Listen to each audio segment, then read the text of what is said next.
When I was 16, my father punched me in the face.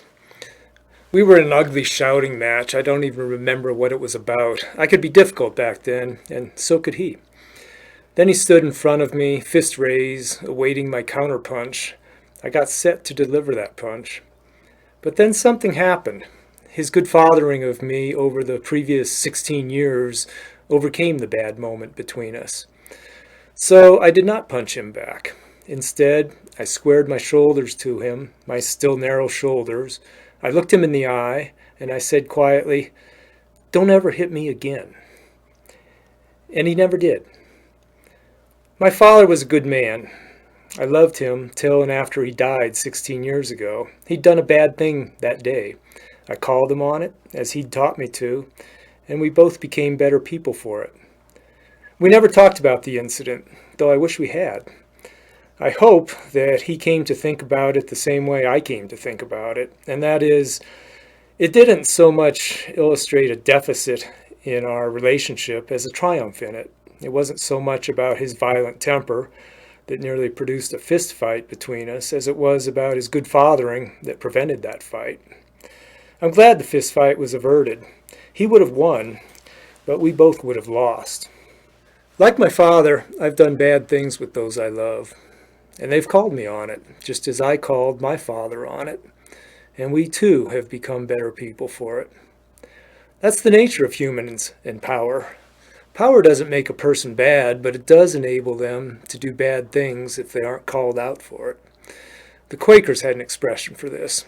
They called it, "Speak truth to power." This country was born because wise and courageous people spoke truth to power. We survived because those people established a system to ensure that we could always speak truth to power. And we have.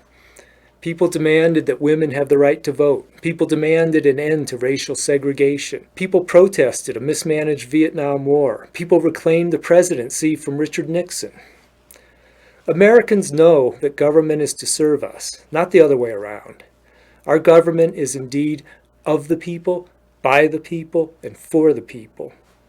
The 51,000 dead Americans over whom Abraham Lincoln spoke those words at Gettysburg did not die in vain, and the system so conceived has not yet perished from the earth. So let's forget the mendacious sound bites about little policies that pollute the political airwaves as America journeys to its God-given destiny. Much more important is the allocation of power between a people and their government. Abusive is not too strong a word for our current government. We were promised a new government of hope and change. What we got is an old government of intrusion, a stealthy government of deception, a manipulative government that divides us to conquer us. I love America, as I love my father.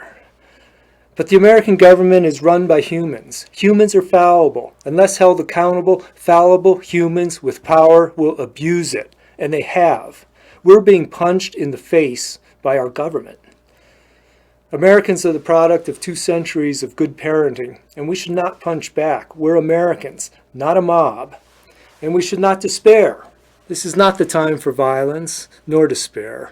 This is the time for the people, again, to triumph. This is the time, again, for the people to square up, look our government in the eye, and say, "Don't ever hit me again." This is the time, again, for the people to speak truth to power.